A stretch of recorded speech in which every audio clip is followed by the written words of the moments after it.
I've done all sorts of things that other colleagues say, you are insane doing that. Why do you think almost every country in the world that's introduced a wealth tax has later abolished it?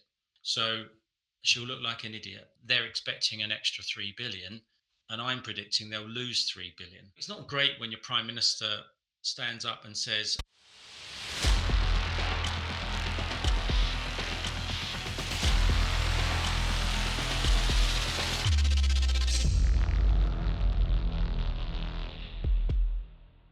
hi, and welcome to the latest edition of But Is It Legal? The podcast from TBD Marketing.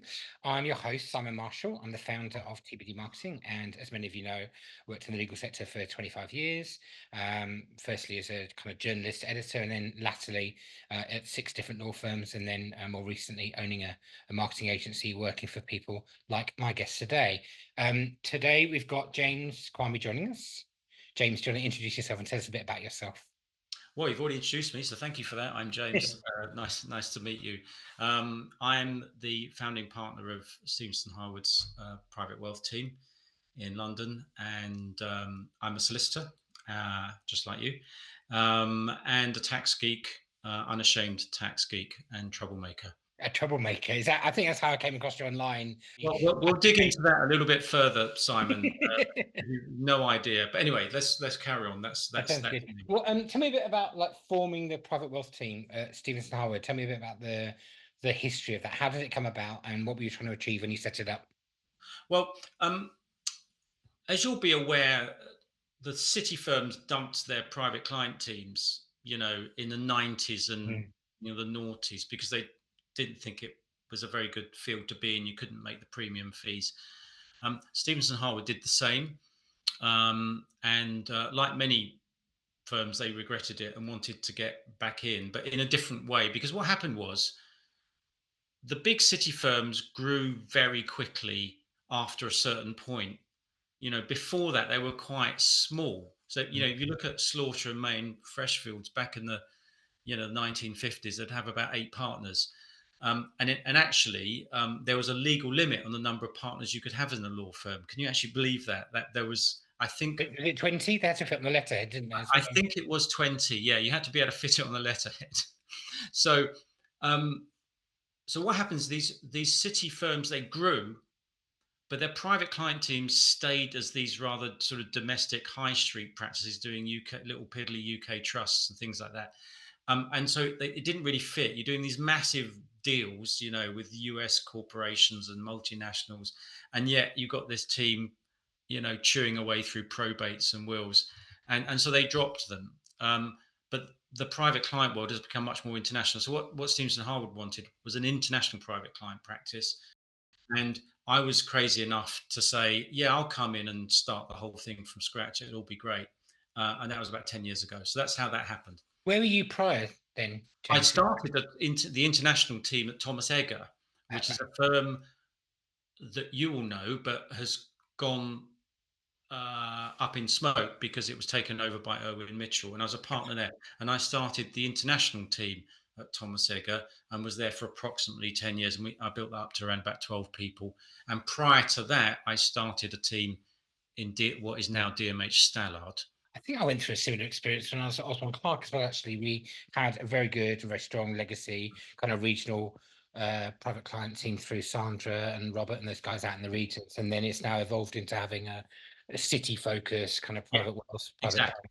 kind of focus. Yeah. Right, I've got it, and now I understand the kind of picture behind it as well. What have been the major joys of that kind of process? What have you? I mean, here we are 10 years later. What have you? Yeah. What are you really proud to have accomplished? Well, when I started, it was me Right. and an assistant, which I Yeah. inherited. There was one guy in Hong Kong doing a bit of trust law, but basically that was it. It was me, and they had nowhere to put me, so they put me in the corporate team. So you got a private client lawyer sitting in the corporate team, and now we've got about 58 people worldwide doing private clients. So that's kind of rewarding that I've got it from zero to hero in 10 years. And we've got a chunky team now, one of the biggest teams in the city. We've got the biggest team in Dubai. We've got 4 people in Dubai, We're the only people that really got full service private client in Dubai. Don't care what anyone else says. We are really the only ones. Singapore's big, Hong Kong's beefing up again, and we've got Paris as well. So it's all coming together really nicely. And if you're going to do international private client, which is what I do, you really need international offices, because if you don't, you're not very international. I mean, I can now coordinate advice over 5 or 6 jurisdictions without leaving the firm, and that's quite useful. Certainly must be attractive to certain types of individuals, one would presume, as well, who would think about locating in those jurisdictions. Or Yeah, you've got to look at where the wealth is coming from. yeah, In the old days, all the wealth would come from Europe and the States, all the new billionaires. But actually, they're coming from India, and they're coming from Asia, yeah. and particularly China. So if you're a law firm with 3 offices in China, which is what we have, and also Chinese speaking people in Singapore and Hong Kong, then you're ideally placed to pick up that wealth. And we've got to, the world is changing. Asia is way, way more important now than Europe in terms of wealth generation. And the Middle East is really, really important now. And I suspect following our government's changes to non-dom regimes, I'm sure we'll come on to, more people will be coming out of the UK back into the Middle East and other places where they're more respectful of wealth. I mean, that leads us nicely onto that question, I suppose, which is, have those changes or proposed changes, have they already started to affect the market? Have they threatened the UK as a hub for wealth management? Is that a risk at the moment? Well, I'm a little bit worried of where we're going. It's not great when your prime minister stands up and says the budget's going to be painful. That's not a great message. Now, Right. it may be a truthful message that it really will be painful. And Reeves has been saying the same thing. I've got some. What is it? What's the phrase of the day? Tough choices or something. Whatever politicians trot out. It's not a great background noise for wealthy clients. So what's happening is that investment decisions are being postponed, and we've got a crisis in FDI in this country. We don't have enough FDI. It's dropped a lot in the last 10 years. And clients are going to leave. So my job at the moment is persuading them not to, because there are ways of changing the way that clients hold assets to make sure that they're not hit full in the face with the new regime when it comes in April 25. But the real deal breaker for clients at the moment is the IHT question, because if Reeves does what she said she was going to do back in whenever it was April, when the last announcement came out from them on policy, which is they're not going to grandfather trusts, it will be an utter disaster. And it will be an utter disaster for the Labour government. That's the ironic thing. I mean, the thing is, clients can move, and they will. But if Reeves follows through with her threat, their own policy will be a disaster, because it will not bring in any additional money at all. And what she's got to worry about is that the non-dom cohort in the UK is highly monitored by HMRC. So the amount of tax they bring in, we know what that is, because we've had stats published for God knows how many years. If that starts going down, which it will within a couple of years, then she would have failed, because they're expecting an extra 3 billion, and I'm predicting they'll lose 3 billion. So she'll look like an idiot. And so she has to be very careful on that, and why we're worried about what's going to happen on the 30th of October. It'd be good to maybe when we publish the podcast as well, put in some of the links to the things that you've written about it as well. Yeah. I know you've written about it extensively on LinkedIn and Yeah. kind of your thoughts of it. I think one of the things that I found with you that's different to a lot of other people out there is you're willing to have an opinion live, right? In the moment as the things are Yeah. happening. No, I mean in a good way, like it's an informed opinion. Not everyone's Yeah. going to agree with you, and that's okay. But has that been easy to navigate? First question is that internally at the firm, have other partners said, yeah, it's okay, look, this is what we'd expect James to be doing, right? He's got to have an opinion on Thompson, what each of the parties might do. It's a very good question, and um, I think a lot of lawyers are quite conservative creatures anyway. And in fact, you want your lawyer to be conservative. You don't want sex and violence every day. It needs to be quiet and careful and everything else. Um, law firms are conservative organizations. So if I had to run everything through the comms team before I posted on LinkedIn, then nothing would go on LinkedIn because Right. you know as well as I do, it's all about currency, right? I see a story and I'm going to comment on it straight away. So during the last budget, I was putting stuff on LinkedIn within like 10 minutes of it being announced. And then you see the stuff, and I see other people's LinkedIn, like 4 days later, they've done a budget summary. It's like, you've missed the boat. We've read 100 budget summaries in 4 days. So, so what I tend to do, I said earlier, I'm a troublemaker. I just do it. I'd rather beg for forgiveness than ask for permission. So, what I do is if I think I want to say something about tax policy, Yeah. then I just go and say it. But we have an agreement within the firm that I'm going to stay away from politics. Right. And I do anyway, because I'm not actually politically aligned to anyone, because people be surprised about my politics because they think I'm incredibly right wing, and I'm not. But I don't get party political. So if I think a chancellor's done something stupid, I'll just say this is stupid. And I've said it many times in relation to Jeremy Hunt, because I think one of the most stupidest budgets was the one in March. And I don't care that Reeves is Labour. If she has stupid tax policies, I'm going to say this is wrong.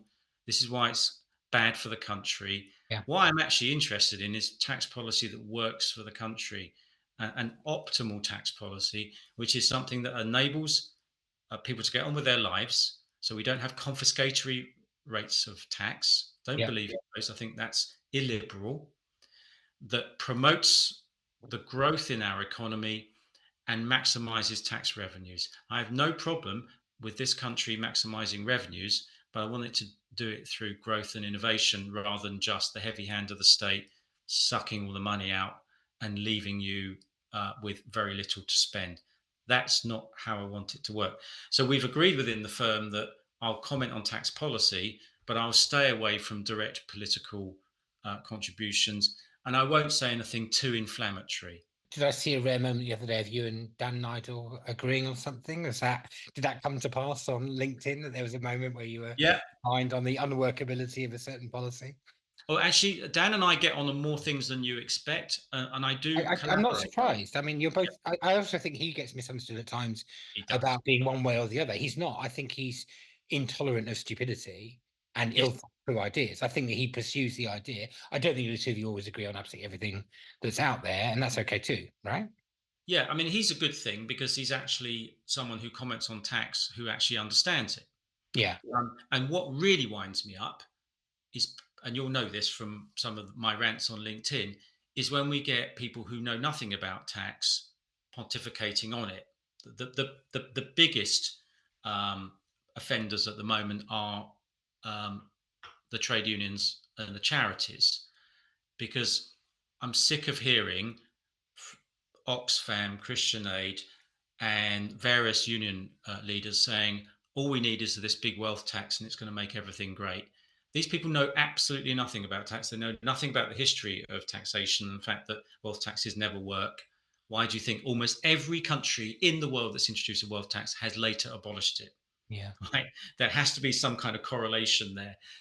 That annoys me. Now, when Dan and I disagree on something, it doesn't annoy me because he's got a reasoned um, objection to what I want, and vice versa.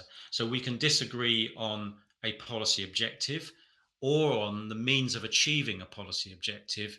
That's fine. But when people just spout a load of nonsense and just say, well, this is the answer to everything, even though they've got absolutely no evidence to back it up, that's what winds me up, and why I can get a little bit intolerant on LinkedIn sometimes, because I see that kind of stuff happening again and again. And I did an article. I thought I'd get it out of my system, Simon, because there's only so many times you can throw a rubber brick at the TV. So I spoke to the editors of Taxation Journal. Yeah. A grand title, I might add as well, with a very good heritage as well. A great heritage. Now, if you're not a tax geek, you're not going to be reading it, right? So, and I said to the editors, I need to get this out of my system. So, what I want to do is a big rant about the 10, I can't know, I call it the dirty dozen, the 12 worst cliches, stereotypes, misunderstandings about the world of tax. I got it all down on one article and published, and I feel better for doing that. And one of them was that thing about, you know, putting the rate of tax up cures everything, because the people arguing that don't understand that if you put the rate of tax up, the amount of tax you can collect can go down. Yeah.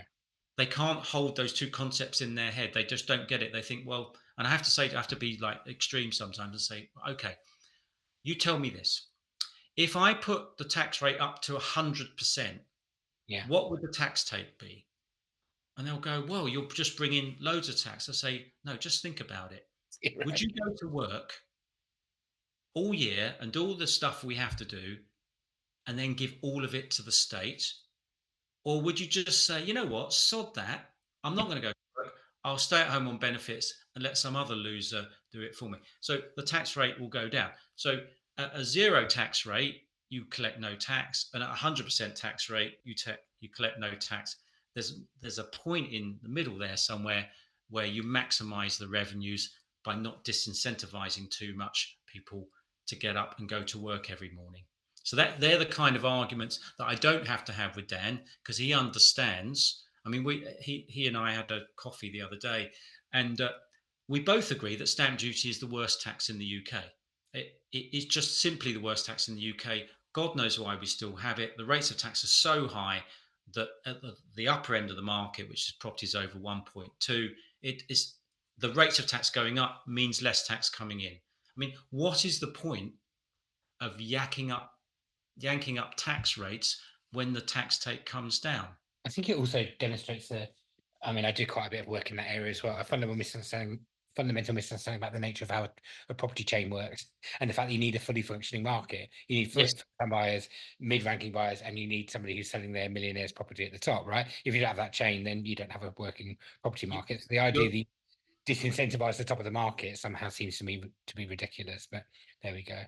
Do you think there are other areas of the law in which you could see, partners should be a bit braver and they should step forward and they should advocate for those things? Well, I mean, I know that we've got your bailiwick and the things that you do, and it's been really good to see somebody right on the front foot on social media. Of all the people we rank in the top 20 at the moment, I think you're the one who I would say advocates for a tranche of their market and yeah. advocates for that regularly. But I don't think we see people, campaigning in that way within their practice group. Do you know what I mean?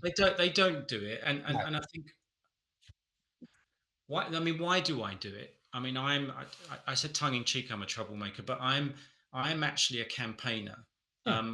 And before, because I didn't go to the law in the traditional way. I mean, you go to school, then you go to university, and then you go and do your LPC or whatever, and you go and join a law firm. I didn't do that Right. because I came from a poorer family and we didn't have the money to send me to university. So I went to work at 16, and I went and worked for British Telecom, and they put me on a fast track to management, and I end up doing all these day release schemes to go back to school and get diplomas and all that sort of stuff in business and finance. So my first love was sort of economics and finance, and I was working in a commercial environment within BT.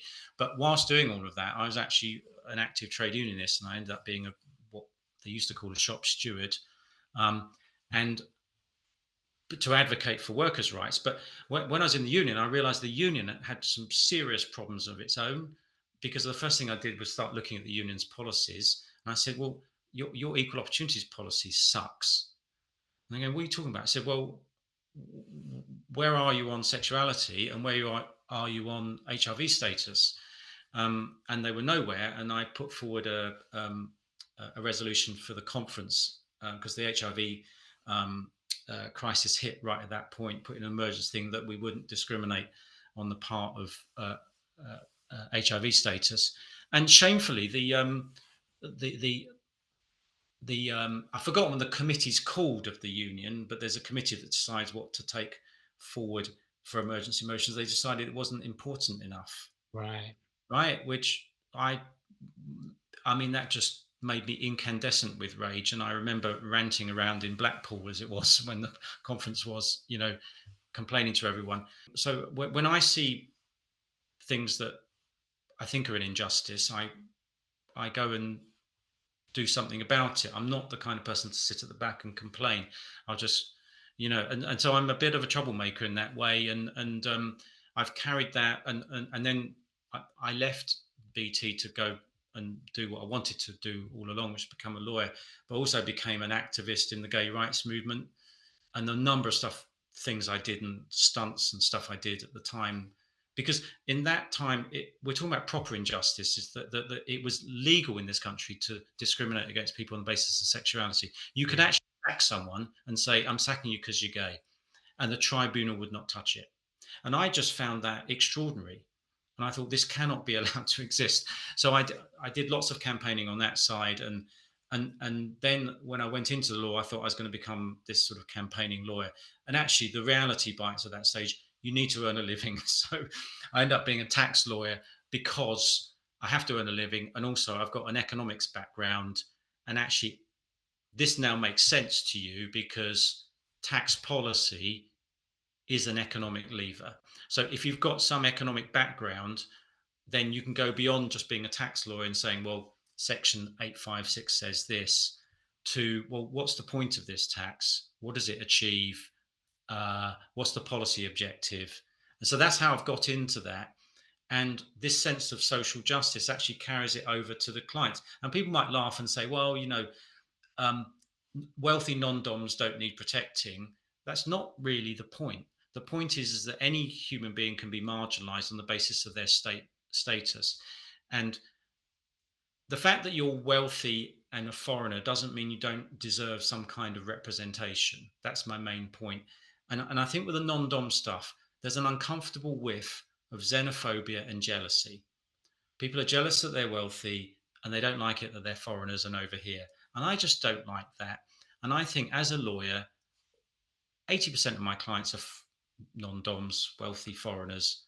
Surely I should be sticking up for them, because if I'm not going to stick up for them, if I'm not willing to go onto social media, and also I've done it on TV and I've done it on the radio and I've done all sorts of things that other colleagues say, you are insane doing that, because a live interview on Radio 4, you could ruin your career in 2 minutes. I say, you're absolutely right, but it's a challenge and I like a challenge. So if you can't stand up for your client cohort, I just think that's just not very good. So that's why I do it. The opportunity there for the lawyers to do it, but at the moment we've got Dan, who's liberated since his Yeah. move out of CC, right? So he's gone the way he's gone, and clearly Yeah. someone to be venerated as you. I just we see Alana Catson, who I think is doing it slightly differently. She's within Hogan Lovells. She's advocating for the release of the hostages, obviously from October 7. We see others doing that as well, but I just don't think anyone else is advocating from within their firm in relation to their practice area. I guess maybe a bit of Mark Stevens, you'd say Howard Kennedy, like he's always advocated for the free speech side of things, and I he does think the right so. kind of thing in that area. That's fair. But I think most solicitors, unlike barristers, do it. But I think the solicitors, we need to see a bit more of that, I using. think so. And Well, you know what?